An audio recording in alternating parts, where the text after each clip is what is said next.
For centuries, the lands west of the Appalachian Mountains remained a mystery. Vast plains, mighty rivers, deserts, and mountains stretching endlessly to the Pacific Ocean. Yet in less than 100 years, the United States would push across this wilderness. To explore this wild frontier, President Thomas Jefferson commissioned an expedition led by Meriwether Lewis and William Clark to find a route to the Pacific. The journey took 2 years and covered over 8,000 miles. They encountered Native American tribes who had never seen a white man before, and they mapped the course of the Mississippi River all the way to the Gulf of Mexico.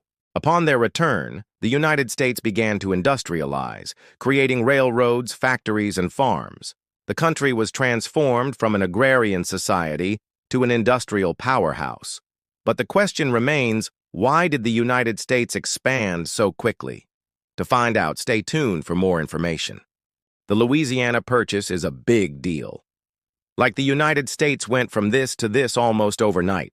So let's talk about it. In 1803, President Thomas Jefferson was offered a deal of a lifetime. Napoleon Bonaparte, who at the time was running France, was looking to get out of the Louisiana Territory, which encompassed basically all of the land west of New Orleans. Now, Jefferson wasn't really interested in expanding the U.S. into this area.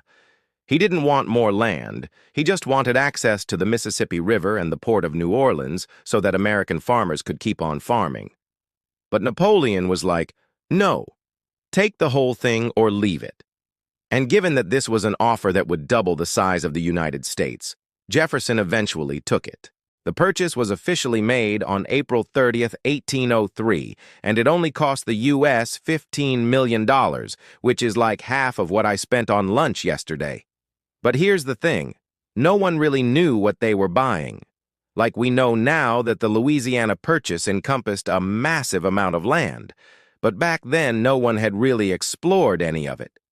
There was a lot of speculation and estimates, but no one really knew exactly what they were getting. And even though the U.S. had just bought a whole bunch of land, there were no states west of Illinois, meaning that if you wanted to move out there, you'd have to do it on your own. There was no government, no laws, no representation. It was the Wild West before the Wild West. So before anyone could pack up their wagon and head west, Jefferson wanted to send a team to explore the area, map it out, and see if it was even worth all that money. So he did what any reasonable president would do and put together a team of 2 guys, Lewis and Clark. Their mission was simple: travel through the Louisiana Purchase, document everything you see, and find a route to the Pacific Ocean. It was like the ultimate dad/government project, where you give 2 dudes a couple months off and then tell them to go explore the thing that you just bought with your tax dollars. So in May of 1804, Lewis and Clark set off from St. Louis with a group of about 40 men, most of whom were volunteers. They traveled up the Missouri River in a keelboat, which is kind of like a canoe, but bigger, and with a flat bottom so that it could navigate shallow waters. At first, they were just looking for a route to the Pacific, but as they headed west, they realized that this land was pretty much empty, mostly just a bunch of rocks, dirt, and Native Americans. So they kept going. On November 15th, 1805, they reached the Pacific Ocean near present-day Astoria, Oregon, having traveled over 4,000 miles in less than 2 years. When they returned to St. Louis, they were greeted as heroes. People lined the streets, newspapers ran stories about their journey, and for a few minutes, everyone forgot about how much debt they were in because of the Louisiana Purchase. But it wasn't just the discovery of the Pacific that made this trip so important. It also inspired something called manifest destiny.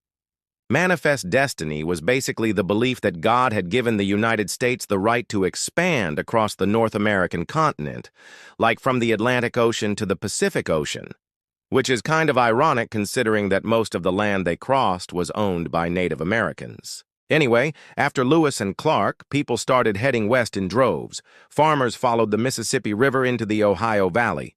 Traders established fur trading posts, and pioneers built settlements. And that's why it's important. The Louisiana Purchase led to the exploration of the American West, which ultimately resulted in the United States taking pretty much all of it. To learn more about what happened to the people who lived here, in the mid-1800s, Something happened that had not happened in the United States since the early days of the country's founding. People in large numbers began to move west, not just a little bit west, but all the way across the continent. And when they got there, they did not just settle down and farm the land. They built new cities and drove cattle across an open range and connected the nation by rail. Between 1840 and 1860, the Western Territories gained over 3 million new settlers. That's more than the total population of the United States when it first declared independence from Britain. But what was this migration about? What was happening out west? Well, let's find out. The United States had grown significantly after winning the Mexican-American War. Lands like California, Arizona, and New Mexico were now U.S. territory. But what to do with them? Well, not much had been done with them up until 1849. That was the year that gold was discovered in California, sparking one of the largest rushes for precious metals in history, the Gold Rush. Overnight, nearly 100,000 people left their homes and headed west. Where they went, boom towns rose almost immediately. San Francisco, for example, grew from about 200 people in 1846 to over 25,000 by 1852. These settlements were made up of men, women, and children, as well as people of all races and ethnicities, many of whom came from mining families and knew the work firsthand. They hoped to strike it rich in California. Many did. Others lost their life savings in the process, or worse. The gold rush permanently altered the demographics and economy of the West Coast and contributed heavily to the growth of cities like San Francisco, Sacramento, and Los Angeles. But not everyone who moved to the Western Territories during this period was a fortune hunter. Ranchers and cowboys also roamed the open range. For thousands of years, the Great Plains had been home to nomadic tribes who traveled with their animals, following the herds and the seasons. But now, an impresario or business promoter was selling off huge tracts of land to anyone who wanted to ranch. Some were former farmers from the eastern states who wanted to try their hand at raising cattle. Others were young adventurers looking for excitement and a little independence. Whatever their motivation, these cowboys and cowgirls transformed the Great Plains. They drove their herds across the open range, stopping only to make camp along streams to rest both themselves and their animals. The long cattle drives were dangerous, exhausting work. Herds were often driven by the thousands, and stampedes were common. There was also the threat of rustlers, outlaws who stole cattle from working ranches. But despite the hardships, ranching was an honest way to earn a living. And those who worked the land quickly learned the ways of the cowboy. They learned how to ride a horse without a saddle, how to rope and brand cattle, how to track an animal across the prairie, and most importantly, how to live off the land. But perhaps the most significant change to the Western Territories came with the arrival of the railroad. Before the 1860s, getting to California took months by wagon. Now it could be done in a week. In 1869, the Transcontinental Railroad was completed, connecting the Eastern and Western railroads. The vast continent was suddenly connected. The railroad made it possible for people to travel across the country and for goods to be transported quickly and easily. This led to the rapid development of the Western Territories, which soon became states. Over time, the railroad also helped to connect the nation economically, socially, and culturally. It made the United States a truly national economy. And so from 1840 to 1860, the Western Territories were transformed. The gold rush brought a flood of new settlers to California. Ranchers and cowboys roamed the Great Plains, driving their herds to market, and the completion of the Transcontinental Railroad connected the nation from sea to shining sea. The year is 1898. You're a young man looking to make your fortune. The call of the wild frontier is in your blood, so you pack up your bags and head out west. But where do you go? Well, how about just about anywhere? That's right. The entire American West is open for business. There are railroads to build, mines to run, farms to establish, and homesteads to claim.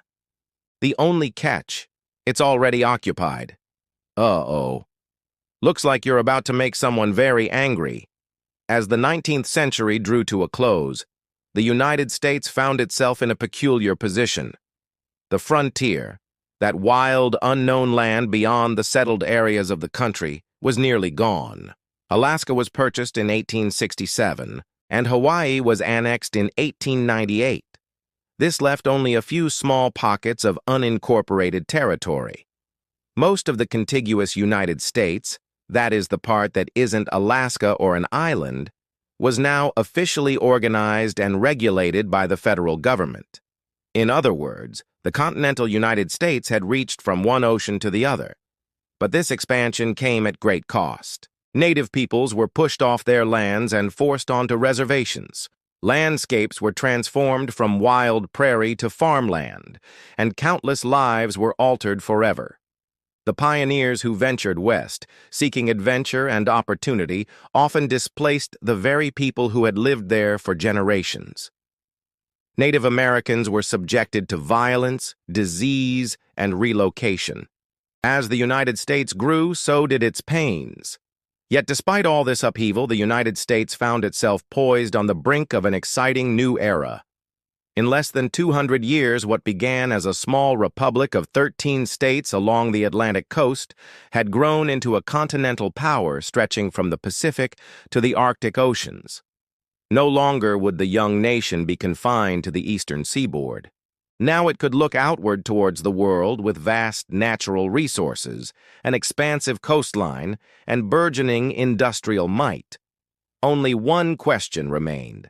How would the United States use this newfound prominence? As the sun set over the Wild West, a new day was dawning for the United States. In the bustling cities of the East Coast, a growing number of Americans were turning toward industry and technology. Factories were humming with activity as they churned out goods for a national and international market. On the farms, new technologies were boosting agricultural production to unprecedented levels.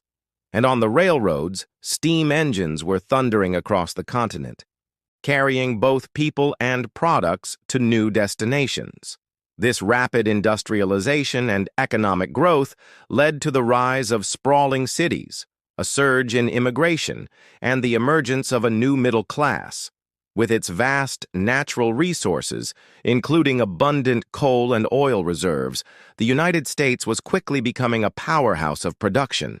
Meanwhile, the agricultural revolution was transforming the nation's landscape as well. New technologies such as the mechanical reaper and the steel plow allowed farmers to cultivate crops more efficiently than ever before. This led to an increase in agricultural productivity and made the United States one of the leading exporters of agricultural products worldwide. And at the heart of this transformation was the mighty railroad. The expansion of the railroad network connected distant markets, enabling farmers to transport their goods to new customers and manufacturers to ship their products across the country. The railroad also facilitated the growth of cities, as it enabled people to travel more easily and as it provided a cheap and efficient means of transporting goods. Overall, the growth of the railroad had a profound impact on the U.S. economy, helping to transform it from an agrarian nation to an industrial powerhouse. However, not everyone benefited equally from this economic growth. While some regions and industries thrived, others struggled to keep up with the rapid pace of change. For example, the decline of the fur trade had a devastating impact on indigenous populations who relied on the trade for their livelihood.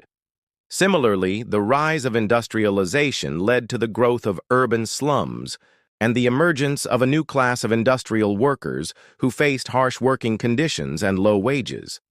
Despite these challenges, the late 19th century marked a period of tremendous growth and change for the United States. The country's vast natural resources, booming agricultural sector, and expanding railroad network laid the foundation for its emergence as a major player on the world stage. I sure do love talking about the past. Do you? Well, if you do, then why not stick around for more adventures with Animate the Past? We bring history to life through engaging storytelling and stunning visuals. And with new episodes premiering every week, there's always something fresh and exciting to discover. Don't miss out on any of our new videos. Hit that subscribe button so you never miss an upload.